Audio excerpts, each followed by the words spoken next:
Surat Al-Baqarah.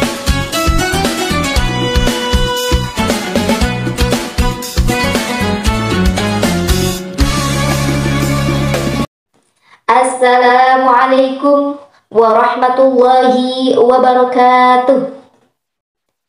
Alhamdulillahilladzi kana bi'ibadihi khabiran basira. Asyhadu an la ilaha illallah wahdahu la syarika lah wa asyhadu anna Muhammadan abduhu wa rasuluh. Amma ba'd.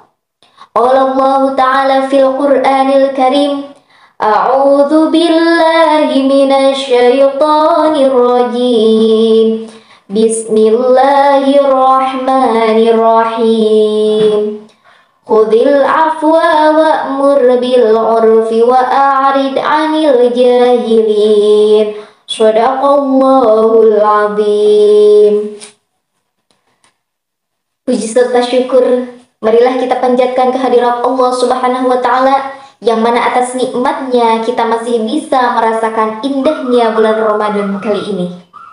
Salawat beserta salam semoga senantiasa terlimpah curahkan kepada junjungan kita, yakni Habibana wa Nabiyyana Kanjeng Nabi Muhammad Sallallahu Alaihi Wasallam.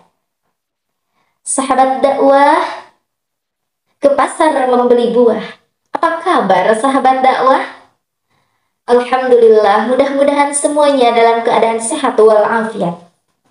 Sahabat dakwah yang dirahmati Allah, Rasulullah Sallallahu Alaihi Wasallam pernah bertanya kepada sahabatnya, "Wahai sahabatku, menurut kalian siapakah orang yang layak dikatakan kuat?"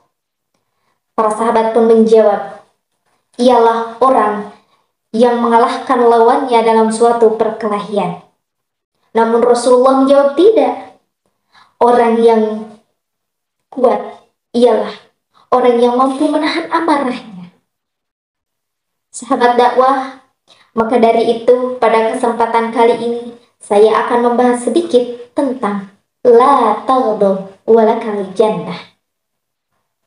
Sahabat dakwah yang dirahmati Allah, dalam kehidupan seringkali emosi kita terpancing oleh orang lain, begitupun oleh diri kita sendiri.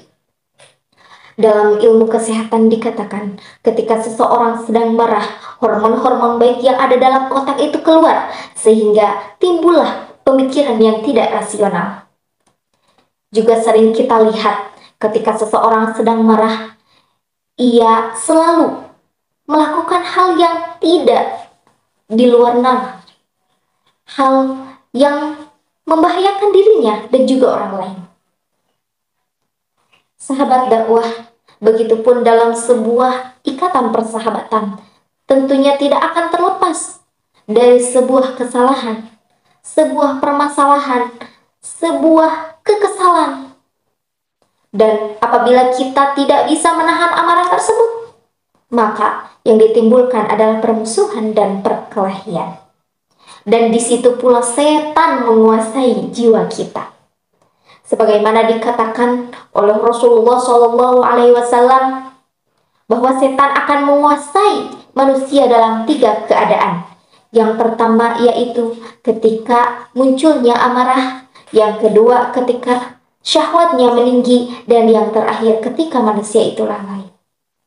Sahabat dakwah yang dirahmati Allah, di dalam Islam juga diajarkan adab ketika seseorang sedang marah. Apabila seseorang marah dalam keadaan berdiri, maka ia harus duduk. Dan apabila ketika duduk, ia masih belum reda marahnya, maka berwudu'lah, beristighfarlah.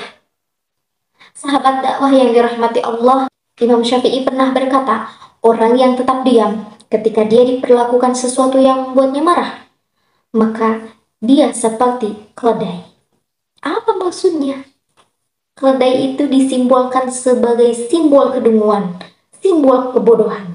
Maka dari itu kita harus bisa menempatkan diri.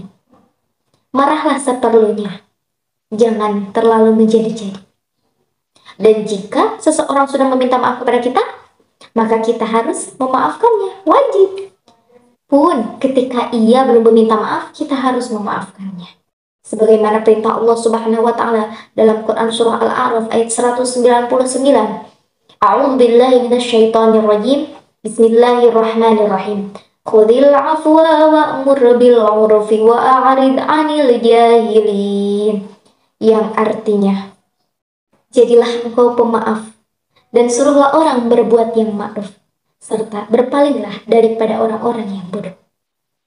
Begitu pula dijelaskan dalam suatu hadis, la taghdab walakal jannah. Janganlah engkau marah, maka bagimu syurga. Sahabat dakwah yang dirahmati Allah, oleh karena itu, mari kita jaga hati dari amarah diri, jangan terlalu menjadi-jadi, agar tak dikuasai oleh setan yang tak dicintai ilahi. Dalam Ramadan kali ini, mari kita perkuat keimanan kita, mari kita jaga hati kita agar terhindar dari amarah. Sekian dari saya. Wassalamualaikum warahmatullahi wabarakatuh.